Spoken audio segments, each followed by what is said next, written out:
Sejam todos aqui bem-vindos ao nosso canal da Consulac. Aqui nós estamos discutindo tudo sobre processo de fabricação de leite e derivados e sempre com aquele conteúdo bem bacana para você. A gente traz sempre algumas informações muito importantes aí do setor lácteo e hoje não é diferente.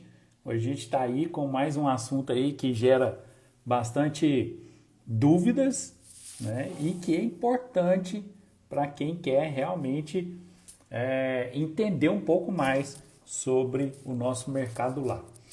Essa live nossa, ela sempre fica salva. Eu gosto de lembrar a todos que estão participando, essa live ela fica salva e sempre que você tiver que consultar, vai estar aí à sua disposição.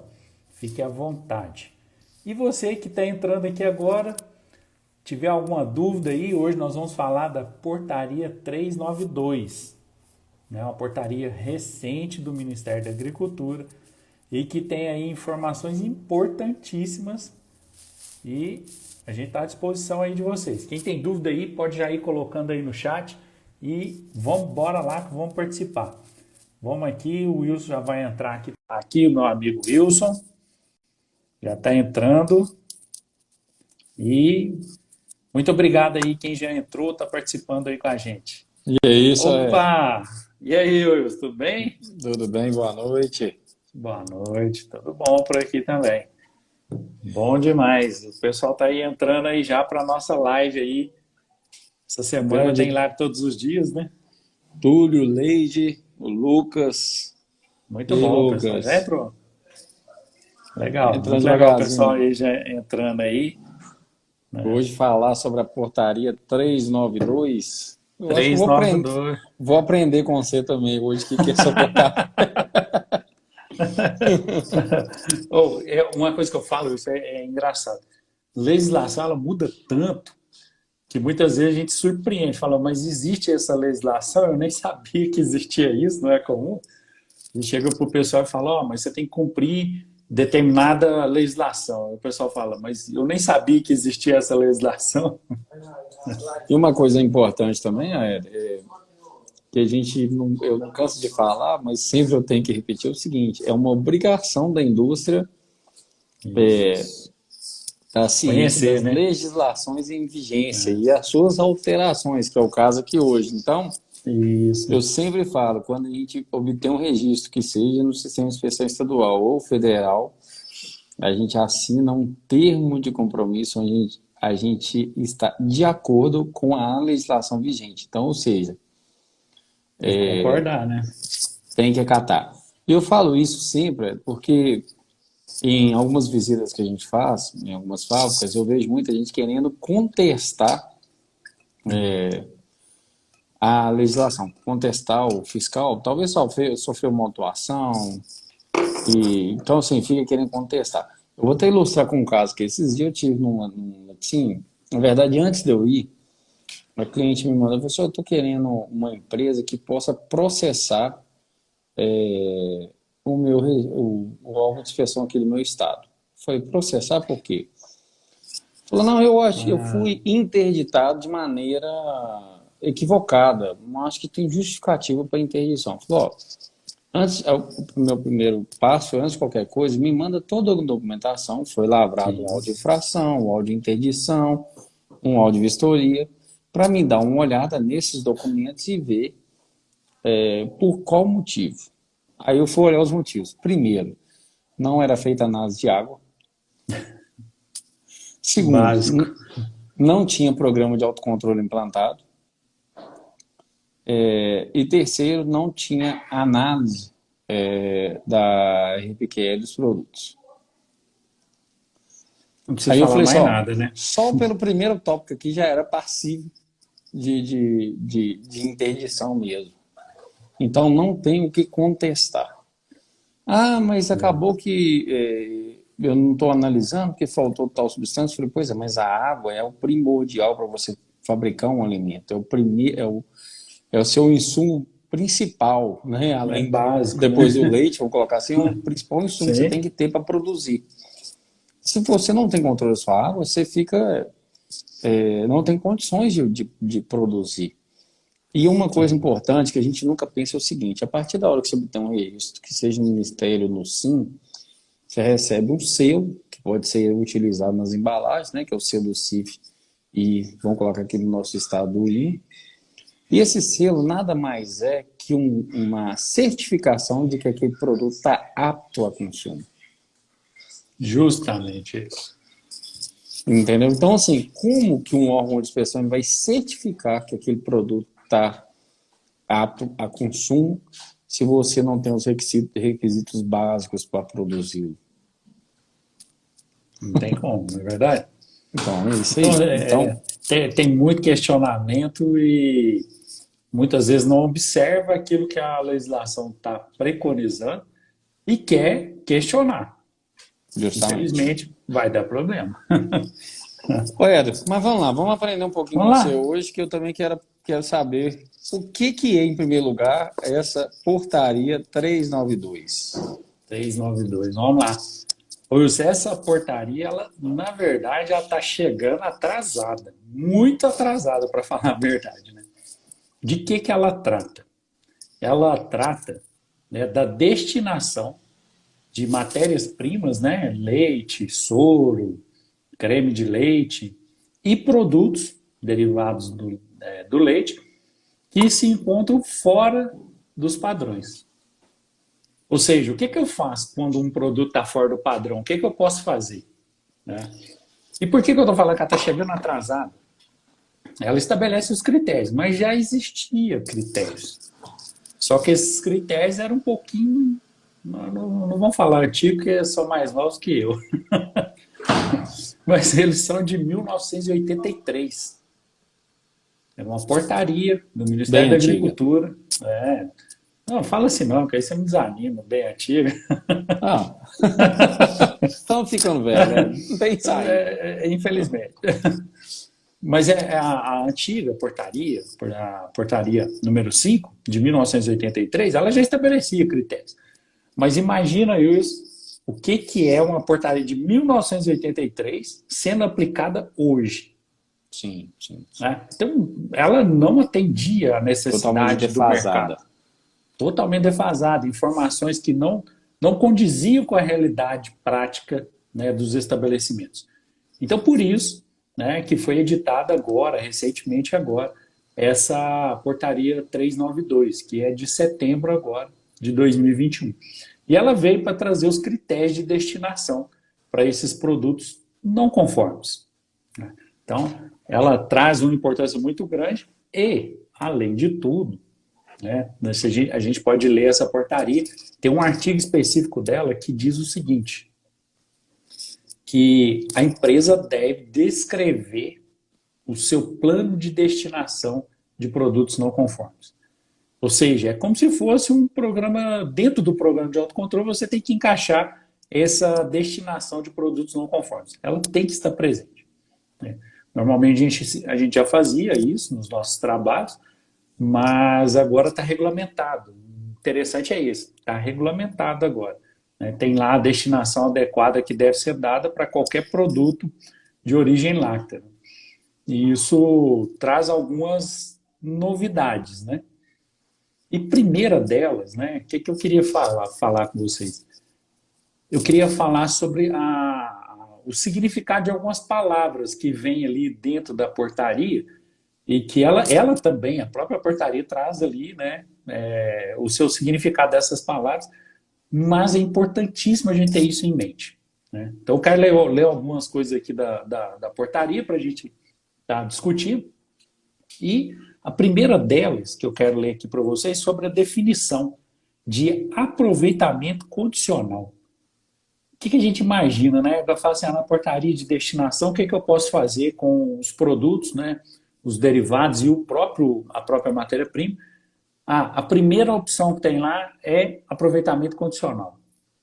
O que é isso? O que é aproveitamento condicional? Né? Na verdade, esse aproveitamento condicional é uma destinação que você pode dar, né, para o leite ou para os produtos. Na verdade, não é a empresa que dá. Esse aproveitamento condicional ele é específico, ele é destinado pelo Serviço de Inspeção Oficial. Então, só eles que podem dar aproveitamento condicional, tanto para matéria-prima quanto para produto. Né? E o que vai fazer nesse aproveitamento condicional?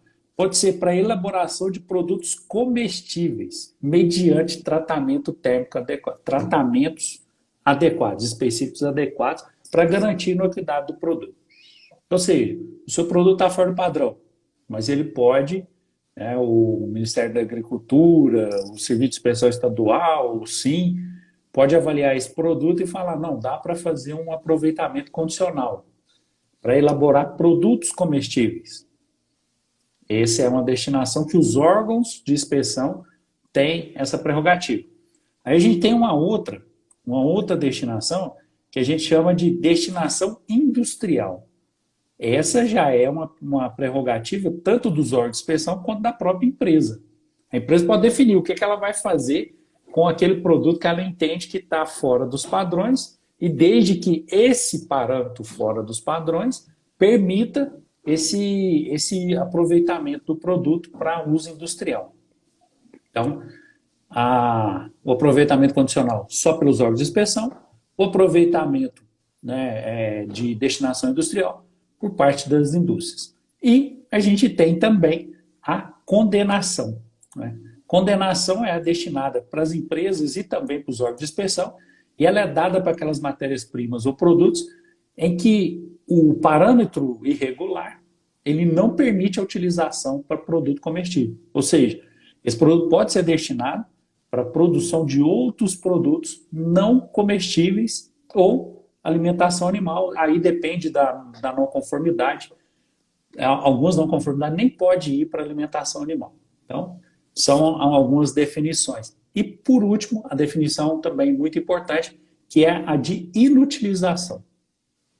Ou seja, matéria-prima ou produto em que o parâmetro que foi violado, ele não permite a sua utilização nem para utilização em outros produtos e nem mesmo para alimentação animal. Ele tem que ser destruído, inutilizado. Então, são essas as definições das destinações. O que o produto pode fazer? Então, essa portaria... Pode falar. Pode continuar, conclua o que eu te falo. Então, essa portaria, o que acontece? Ela veio para criar ali os critérios e mostrar para você, produto que tem X parâmetro fora do padrão, você pode fazer isso, isso e aquilo.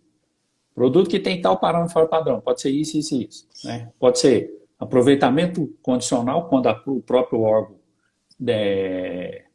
define, né? Pode ser a destinação industrial, a carga da empresa, pode ser a condenação, também a carga da empresa ou dos órgãos, e a inutilização, a carga da empresa ou dos órgãos de inspeção também.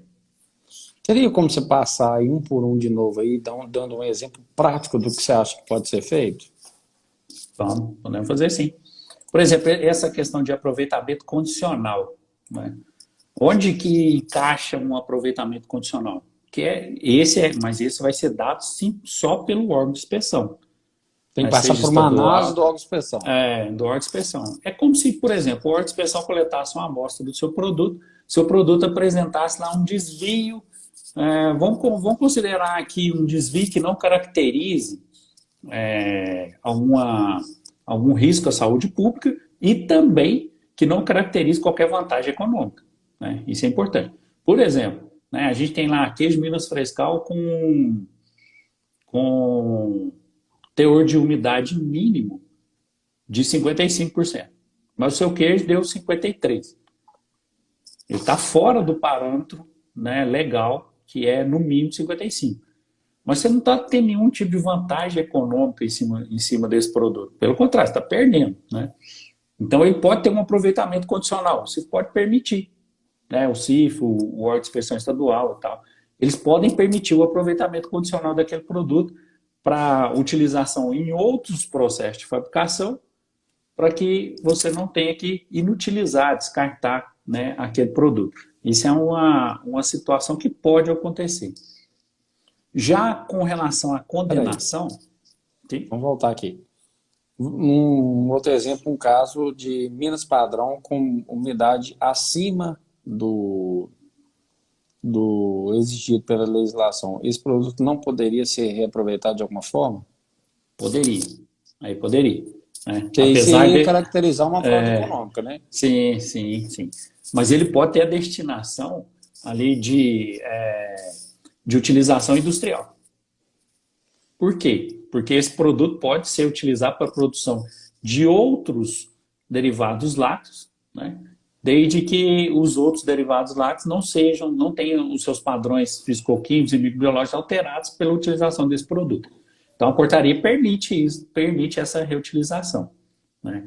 Quando eu falei que não pode caracterizar vantagem econômica, é porque quando você tem uma discrepância muito grande, claramente é um produto que foi feito de forma fraudulenta, né? Um queijo apresentar um teor de umidade pouco Entendi. acima do padrão, né, é uma situação de processo.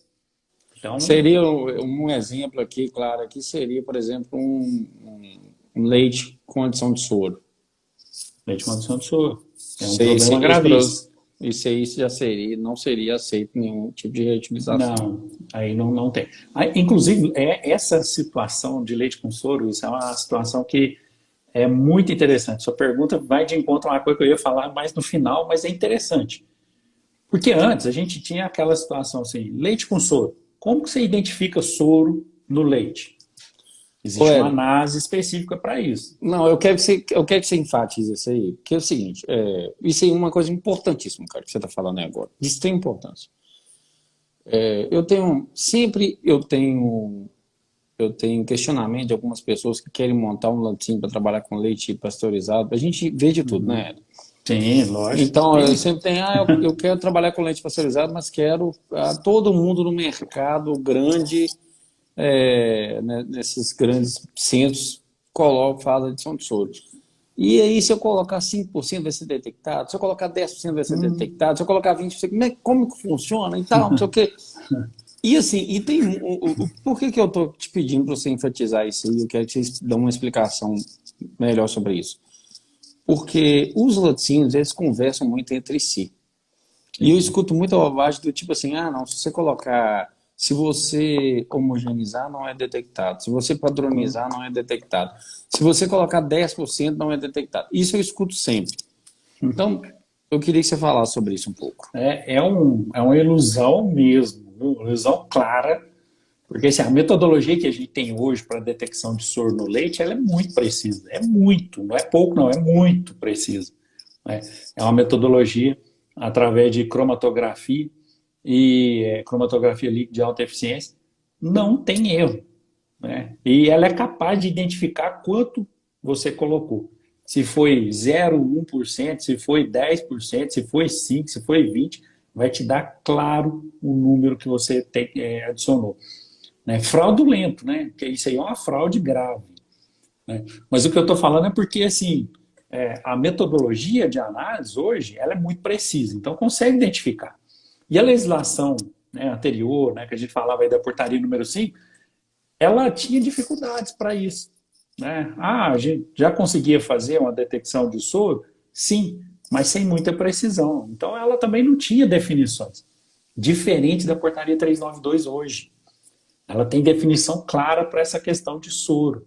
Né? Só que ela não vai escrever lá, se alguém procurar lá, leite com soro.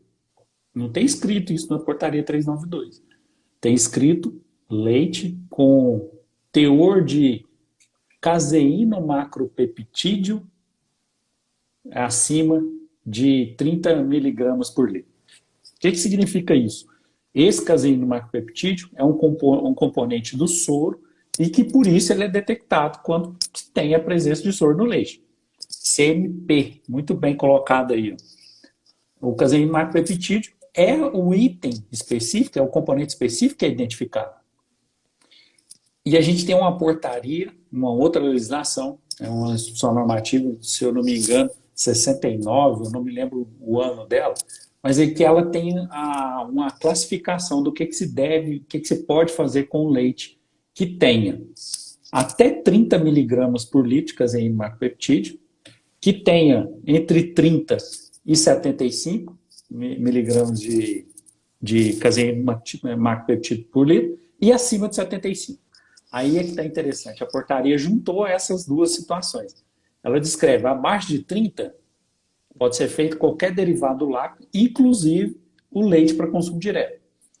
Entre 30 e 75, somente derivados lácteos. Ou seja, não pode fazer leite pasteurizado, leite UHT, leite em pó, não pode ser feito. E acima de 75, o produto não pode ser utilizado. Então, é um detalhe muito interessante que a gente não tinha, né, definições corretas na legislação. Hoje tem. A portaria 362 deixa claro, 392 deixa clara essa situação.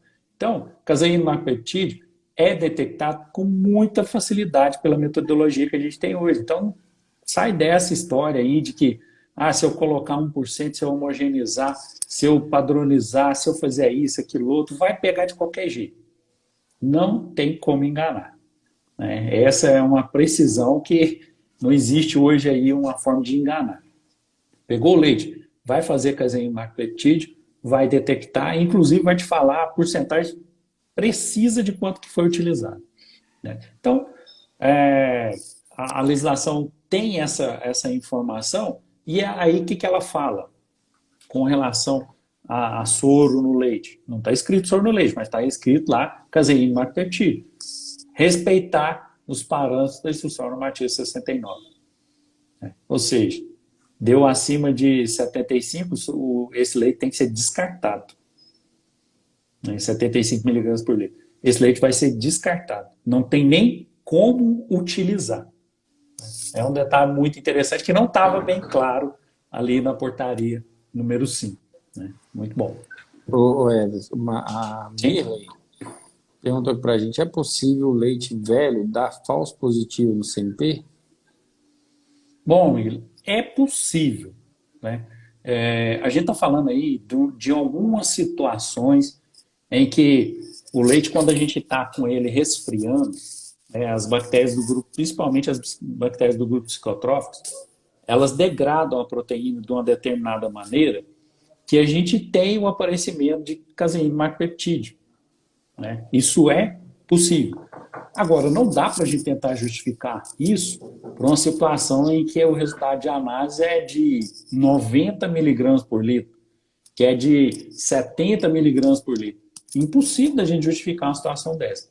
Eu te falo, que já aconteceu uma situação com um cliente nosso, inclusive que a gente fez, inclusive até uma defesa técnica para ele, que o leite dele apresentou 31 miligramas por litro de caseína macropeptídeo. Né? Só que o que aconteceu? Para a gente provar que realmente ele não fez adição de soro de leite, ele se condenou por outros motivos. Qual foi a condenação dele? É que esse leite era coletado de 4 em 4 dias. Então, a única forma que ele conseguiu de mostrar para o órgão de inspeção que ele não estava colocando soro foi ele assumir a responsabilidade de falar que ele coletou leite de forma incorreta. E realmente, essa situação que você está colocando aí de leite velho, né, o leite era coletado nessa época, esse leite dele foi coletado de 4 em 4 dias e com isso gerou essa situação. Então, pode acontecer? Pode. O que a gente não pode é simplesmente tentar justificar qualquer tipo de resultado fora do padrão, justamente porque, mas é um falso positivo, pode acontecer. Né? É irrelevante assim, a gente falar que numa situação que o número de caseína macropeptídeo é muito grande, a gente falar que é por conta de leite velho, não vai ser. Né? Essa degradação ela é bem pequena, altera o resultado, mas é muito pequeno. Certo? É isso aí. Vamos dar continuidade à prática, na parte prática aí da legislação que você estava falando. Bora. Você falou do primeiro item, vamos para o segundo agora. Aí no caso, assim, tem uma situação importante, é que a empresa precisa de colocar isso no programa de autocontrole. Está muito claro que a empresa precisa de colocar isso no autocontrole e, além de tudo, precisa de ter controle de que produto foi feito, a destinação, rastreabilidade, inocuidade do produto. Tudo isso vai ser importante para que, quando o órgão de inspeção solicitar, né, a verificação, o que foi feito, aquele produto não conforme.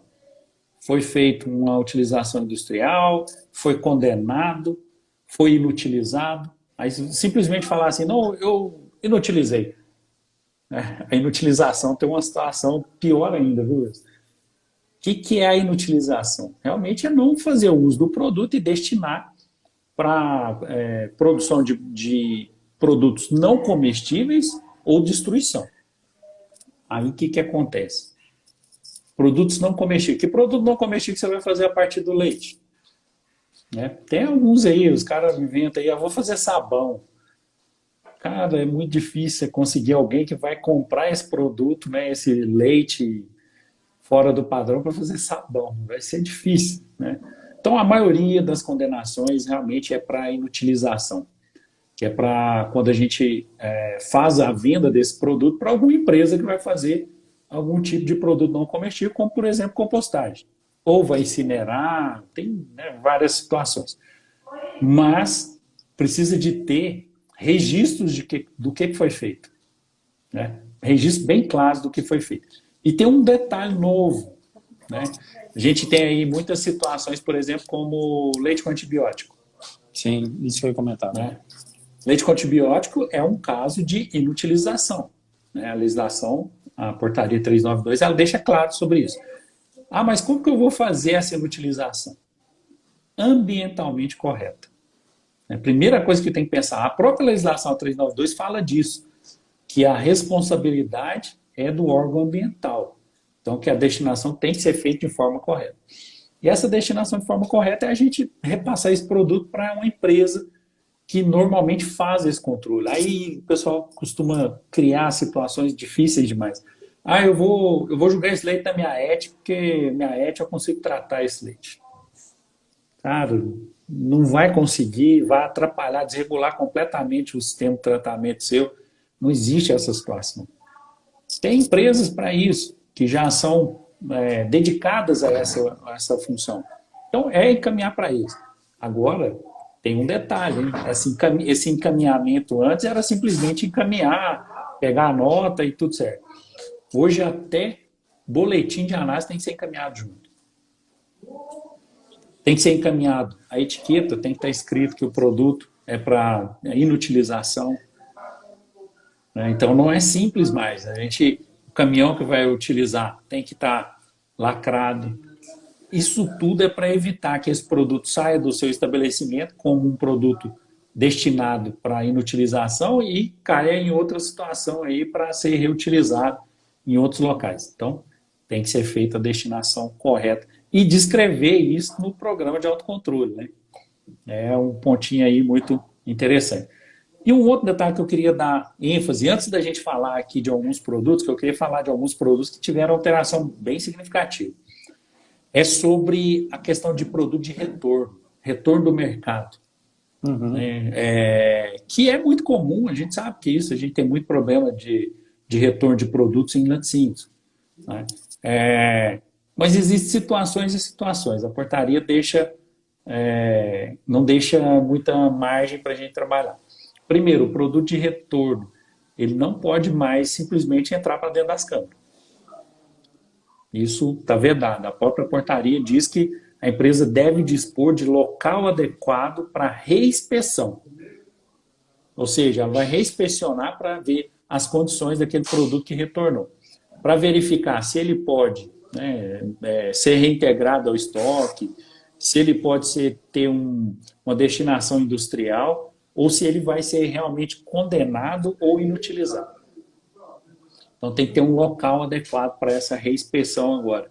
Né? Inclusive, teve até uma pergunta para o Ministério da Agricultura, mas as empresas que não têm local para fazer isso, o que a empresa tem que fazer? Tem que se adaptar. A resposta do Ministério é essa, tem que se adaptar. E como é que seria essa reinspeção? A reinspeção seria a avaliação, né, físico-química, visual inicialmente, físico-química e microbiológica. Da própria empresa. Entender da própria empresa. Né, para saber se aquele produto tem ali as características que ele pode ser direcionado para um aproveitamento industrial ali dentro da própria indústria. E aí entra uma série de situações. Eu recebi um leite, mas o leite estava vencido. Pessoal, leite vencido, produto vencido, não tem autorização em nenhuma situação para ser reutilizado. é inutilização. A portaria 392 deixa clara essa situação. É inutilização. A destinação dele é só essa, não tem outra. Né? Não tem aproveitamento condicional, não adianta falar que o produto está dentro dos parâmetros físico-químicos, microbiológicos, que não tem. Produto vencido não pode ser reutilizado. Né? Então, é um detalhe importantíssimo que eu gostaria de falar com vocês sobre essa portaria. E aí, eu quero entrar numa situação que dentro da própria portaria, em que ela traz um anexo. E esse anexo dela, ela trata de produtos, produto por produto. E eu gostaria de falar de alguns, que são alguns produtos que sofreram alterações que são bem interessantes, né? E vão de encontro com a realidade que a gente vive hoje, né? Que era muito diferente lá da portaria número 5 de 1983. E eu quero dar aqui um destaque aqui para a matéria-prima. Por exemplo, leite. Leite cru, né, logicamente, com acidez até 0,04 gramas de ácido lático por 100 ml, acima do padrão regulamentar. O que significa isso, né? 0,04 gramas de ácido lático por 100 ml. Isso aqui significa assim, ó, em termos práticos, leite que apresenta acidez até 4 graus Dornick acima do máximo permitido, ou seja, até 22 graus Dornick. O que a gente pode fazer com esse leite? Esse leite ele tem uma destinação condicional, quando é aplicada pelo órgão de inspeção, ou uma destinação industrial, quando é aplicada pela própria empresa. Então a empresa identificou que o leite chegou lá com 21 de acidez. O que ela pode fazer? Ela pode fazer desnate para obtenção de creme para industrialização. Ela pode fazer um produto lácteo parcialmente desidratado para industrialização, ou seja, doce de leite, exceto o leite condensado. Leite condensado não pode fazer. E ela pode fazer também requeijão e massa coalhada para requeijão. Olha que interessante. Você sabe que isso era uma destinação comum, né? Mas isso não estava escrito na legislação. Sim. Né? Era uma situação que todo mundo aceitava, mas não estava descrito. Os próprios fiscais aceitavam isso, mas não estava descrito. Né? E quando você não pode fazer um desnate, se você não tem produção de requeijão, aí você também pode inutilizar. Né? Aí vem o detalhe, né? O pessoal fala assim, eu não faço requeijão aqui, mas eu posso fazer uma massa de requeijão aqui e vender a massa de requeijão? Não pode. Não pode. A única utilização aqui é quando você tem o produto registrado. Aí sim você pode fazer aquele produto. Mas eu vou perder esse leite? Não. Você também pode destinar esse leite para uma indústria que vai fazer essa destinação industrial. Mas entra um detalhe, né, que eu sempre falo detalhe, né? Você ainda fica falando. Mas importante, não é simplesmente eu vou vender um leite ali para o fulano de tal, que o fulano de tal faz requeijão e vai fazer mais requeijão. Não é só isso. Esse leite precisa estar acompanhado de análise, precisa estar com o caminhão lacrado, precisa de estar, inclusive, com uma etiqueta adicional. Tem a etiqueta de identificação do produto, né? Leite cru refrigerado, sim, dependendo da situação, ou de indústria para indústria, leite fluido na granela de uso industrial, mas ela deve estar com um adicional, que é onde a pessoa vai identificar que é produto de uso exclusivo na indústria. Não pode simplesmente mandar de qualquer jeito. Então, o vizinho pode ali pegar esse leite para produzir requeijão, mas ele tem que ter essa característica. Além de tudo, o vizinho tem que ter registro do produto. Né? Se a gente colocou lá que foi destinado, tem que... Rastreabilidade, vocês já imaginaram? O pessoal faz muito essa situação de simplesmente, não, vou vender o leite ali. E vai rastrear como? Vai saber para onde que foi, você vai indicar qual foi o cliente que comprou. Né? Então está fechando o cerco. Parece que ficou legal, mas está fechando o cerco. No caso dos laticínios cefados, isso também tem que ser registrado no PGA. No PGA. No PGA. Tudo que você coloca como, né, destinação de produto não conforme, entra lá no mapa de produção, no item condenação. Então tudo tem que estar ali no PGA. né? Não adianta simplesmente falar de boca para o fiscal, não. Hoje você tem que registrar no PGA, tem que ter planilhas de controle para isso, elas precisam de estar com a rastreabilidade de todo aquele produto, para onde que ele foi, quanto que foi, qual foi a destinação indicada lá, né? E se você não fizer isso, sua rastreabilidade do produto vai estar comprometida, vai gerar problema, com certeza, né? A Miriam colocou, a etiqueta tem que ser aprovada no PGA? Não tem. Não tem. Inclusive, isso é um questionamento que já fizeram sobre a portaria, se precisa fazer abrir um novo processo no PGA para esse tipo de etiqueta. Não precisa, é uma etiqueta personalizada da empresa que tem escrito essa indicação que é produto para uso industrial. Poderia ser a mesma, uma etiqueta parecida com a etiqueta utilizada para transporte de leite cru, refrigerado de uso industrial. Pode. Inclusive, a própria portaria, ela diz que pode ser uma etiqueta ou um carimbo. Então, se você pode fazer um carimbo na própria etiqueta, carimbar. Produto de uso exclusivo industrial. Né? Isso aí não tem problema. Eu quero ler aqui de uma outra situação que não estava clara e que hoje a gente tem essa definição aqui e eu achei muito interessante, porque ela é legal isso aqui. O leite cru, quando ele é reprovado no teste de álcool ou alisarol, na concentração mínima estabelecida pelo padrão regulamentar. A gente ficava assim, se o leite não passar no alisarol 72, o que eu posso fazer do leite? Muita gente ficava na dúvida, né? Eu vou fazer massa de requeijão, eu vou fazer um queijo X, eu vou fazer um outro produto. E ficava na dúvida, porque a legislação não tinha essa recomendação. Então, você fazia aquilo que tecnicamente era viável. Hoje está na legislação a destinação que você pode dar, fabricação de produtos derivados lácteos. Qualquer um. Derivados lácteos. Ou seja, não pode ser leite de consumo direto. Aí está a diferença. Então, você pode fazer qualquer outro produto, menos o produto de consumo direto. Vamos passando aqui, eu tenho uma outra aqui muito interessante aqui, ó.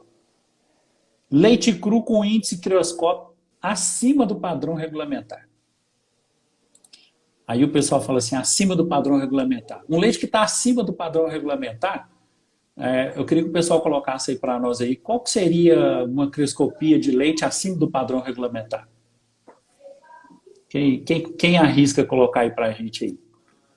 Um resultado de crioscopia de um leite acima do padrão regulamentar. Qual seria esse resultado? É interessante o pessoal colocar, porque senão vai confundir aqui na hora da legislação. E aí? O Milene colocou 556. A Milene colocou 556. Quem concorda com a Milene? Já teve coragem de colocar. Quem concorda? Eu não concordo. Essa é uma questão que gera dúvida e, com isso, vai trazer problema na hora de interpretar a legislação. Aí ela já corrigiu, menos 500, corrigiu 29. É isso aí mesmo. Acima, mesmo, é porque está acima, né? A temperatura mais acima, né? Mais próxima de zero, por exemplo. Por conta do negativo, com certeza. Então, assim, esse leite que está acima, ele vai dar 529, 528, vai beirar lá o zero. Esse leite, o que você pode fazer com ele? Você sabe o que a legislação falava anteriormente, Yuri? Que esse leite tinha que ser inutilizado. Sim. Aí é justificativo, né? Porque assim, mas o leite está com água, eu vou inutilizar um leite com água. Eu fiz questionamento para um fiscal e ele falou assim, a gente não sabe a qualidade da água que foi utilizada. Assim, uns artifícios que não tem lógica, né? Mas a legislação corrigiu. A legislação corrigiu isso aqui. Esse leite ele pode ser destinado para desnate, para obtenção de creme, para uso industrial. Pode ser destinado para produção de qualquer produto lácteo em pó. Pode ser destinado para a produção de um produto lácteo parcialmente desidratado. Ou seja, pode ser produzido até um doce com esse tipo de leite. E isso não podia, né? Olha que absurdo que era uma situação dessa. Não podia. Né? E quando a crioscopia está abaixo? Né? O que acontece? Seria de 550 em diante. 550, 55, 560, por aí vai. não tem aproveitamento condicional, destinação industrial. Esse produto só pode ser condenado, ou seja, ele só pode ser destruído ou utilizado para produção de produtos não comestíveis, né? Nem mesmo para alimentação animal. Então, assim, a legislação trouxe assim, bastante atualizações interessantíssimas, né? A gente leu algumas aqui que eu achei muito legal, porque deixava a gente muito sem opções e hoje já tem as opções claras na legislação, né? Então, ela realmente é importante e precisa de conhecimento dela, porque vai ter que fazer uma atualização do seu programa de autocontrole, descrevendo os seus critérios de destinação. E aí a gente pensa assim, mas é só copiar o que está ali na legislação ali. Não. Você precisa definir como serão feitos, né? Então, cada indústria tem uma forma de fazer. Eu vou mandar o leite aqui para uma empresa X que vai fazer compostagem com o meu leite. O leite que está fora do padrão. Tá, mas para você é de uma forma, para mim é de outra, lá no estabelecimento do Wilson é outra, e por aí vai. Ou seja, tem que descrever no programa de autocontrole, né? Então, é importantíssimo a gente ter esse conhecimento, ler essa legislação, que ela vai trazer informações importantíssimas para a descrição desse documento. A Miriam está perguntando aqui, pode ser feito em formato de POP? Sim, inclusive te recomendo que seja, porque assim, você tem ali os seus programas de autocontrole, principalmente o programa de autocontrole de análises laboratoriais, né, que normalmente a gente chama de PAC 15, você fazer um POP dele, né, especificamente com o plano de destinação dos produtos, é perfeito, né, tem tudo a ver, tá certo? É isso aí. Muito Pessoal, bom. Queria convidar todos para participar das nossas redes sociais, YouTube, isso aí, próprio Instagram aqui, e também Spotify, que a gente está lá também. Dá uma navegada no nosso site, tem muito conteúdo bacana. Quem está aqui pela primeira vez, a gente tem conteúdo sobre tudo da área de laticínios, né, Éder? Sobre queijos em geral, a gente tem bastante coisa sobre rendimento, sobre legislação, sobre programas de autocontrole. Então tem bastante coisa, dá uma navegada lá que é bem interessante. Queria agradecer a presença de todos e amanhã estaremos aqui de novo às 19 horas com mais uma live para vocês. Éder, live sensacional, ficou bem claro sobre essa portaria 392. Eu acho que isso vai voltar em algum momento aqui para a gente falar tem muita sobre esse assunto, tem muita coisa para ser dita. Beleza? Isso aí, bom demais. Valeu, Miriam, pelos questionamentos, foram bem relevantes. Não, bom demais. Muito relevante mesmo, pergunta interessante que faz toda a diferença. Para quem estava acompanhando e tinha a mesma dúvida, não ter coragem de fazer, muito Miriam bom. Fez. Tá certinho, gente. Pessoal, muito obrigado aí a participação de vocês. Continue aí, a gente sempre está aí com conteúdo muito bacana. Vamos trazer um pouquinho de conhecimento para vocês. Tá bom? É isso aí. Valeu. Pessoal, até amanhã. Amanhã tem mais. Conto com a participação de todos. Valeu. Isso aí. Tchau, tchau.